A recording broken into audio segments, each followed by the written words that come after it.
యేసుక్రీస్తు నామములో పరిశుద్ధాత్మ ఆశీర్వాదమును ప్రతిరోజు చూస్తున్న ప్రతి ఒక్కరికి, పరిశుద్ధాత్మను పొందుకుంటున్న ప్రతి ఒక్కరికి హృదయపూర్వక వందనాలు తెలియజేస్తున్నాను. ప్రతిరోజు కూడా పరిశుద్ధాత్మ ఆశీర్వాదం మనం చూస్తున్నాం. ప్రతిరోజు కూడా వాక్యాన్ని ధ్యానిస్తున్నాం. ప్రతిరోజు కూడా ప్రార్థన చేసుకుంటున్నాం.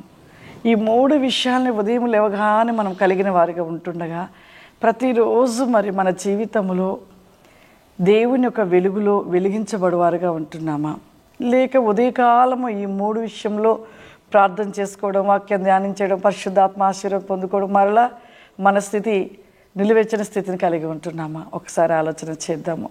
ప్రతిరోజు కూడా దేవుని యొక్క మరి వాక్యాన్ని ధ్యానిస్తూ ప్రార్థిస్తూ ఆత్మను పొందుకుంటూ ఆయన ఒక అభిషేకాన్ని పొందుకుంటున్న మనము ప్రతిరోజు కూడా మనము సరికావాలి.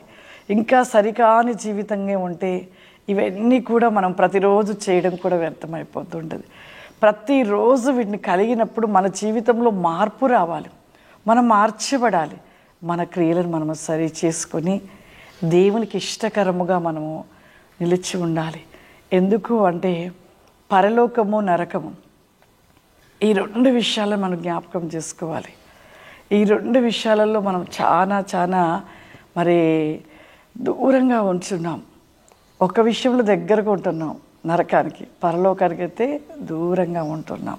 కాబట్టి వాక్య భాగంలో రాయబడిన ఒక మాటని ఈరోజు మీకు నేను చూపిస్తాను. పరిశుద్ధాత్మదేవుడు తెలియపరుస్తున్న వాక్యము మత్తయి సువార్త 7వ అధ్యాయము 13వ వచనం.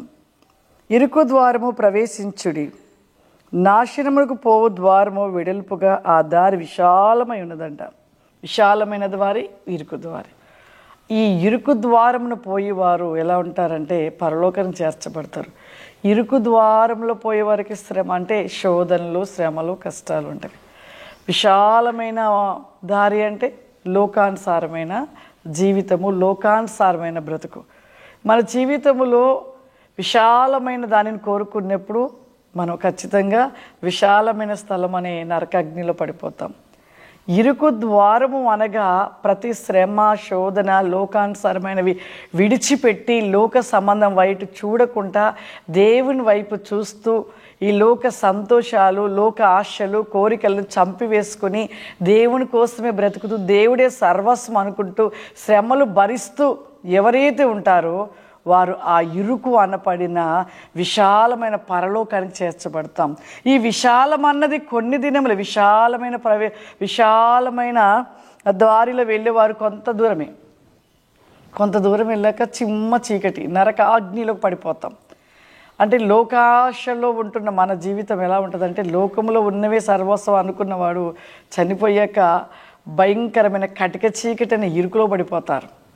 అదే ఇరుకుగా ఉన్న శ్రమను భూమి మీద అనుభవించిన వారు విశాలమైన పరలోకంలో వెలుగు రాజ్యానికి చేర్చబడతాం. ఈ 2 విషయాలలో మనం ప్రతిరోజు నెమరు వేసుకొని విశాలమైన ద్వారం ఒక ప్రవేశం వెళ్దామా, ఇరుకులో ఉంటున్న దారిలోకి వెళ్దామా అనేది మీ నిర్ణయం. కాబట్టి మన జీవితంలో ప్రతి దినము కూడా సరి చేసుకొని మంచి క్రియలు కలిగి ఆ ఇరుకు ద్వారం అనబడిన విశాలమైన పరలోకానికి చేర్చబడదాం. ప్రార్థన చేసుకుందాం. సర్వశక్తివంతుడా, దయగల తండ్రి, నీకు వందనాలు చెల్లిస్తూ ఉన్నాను ప్రభువా. పరిశుద్ధాత్మ దేవానికి వందనాలు. Win my lord the list and me go brick Haman the list L B గో బ్రిక్ హవా స్టెల్ బిక్ ఆఫ్ అవరిమా. ఆత్మస్వరూపుడ మీ శక్తి వేగము చేత నింపండి, మీ అభిషేక వేగము చేత నింపండి నాయన. అగ్నివలే మండించండి. ఈ ప్రోగ్రాము చూస్తున్న ప్రతి ఒక్కరి మీ ఆత్మ చేత నింపండి, మీ అభిషేకము చేత నింపండి. ఇప్పుడే ప్రతి ఒక్కరిపై నీ అభిషేకమును కుమ్మరించండి అయ్యా. మీ అగ్ని జ్వాలల కలిగిన శక్తి చేత నింపండి. ఇప్పుడే మీ ఆత్మ చేత నింపబడునుగాక తండ్రి. నీకు స్తోత్రములు. విజ్గబా సెల్ బి గో బ్రిక్ హవా షూరిల రస్తిక మాందర వెన్ బి గో బ్రిక్ హమైడి స్టెల్ బికాస్ మీ కృప దయచేయమని యేసు నామములో అడుగుచున్నాను తండ్రి. ఆమేన్. God bless you. దేవుడు మిమ్మల్ని దీవించును గాక. ఆమేన్.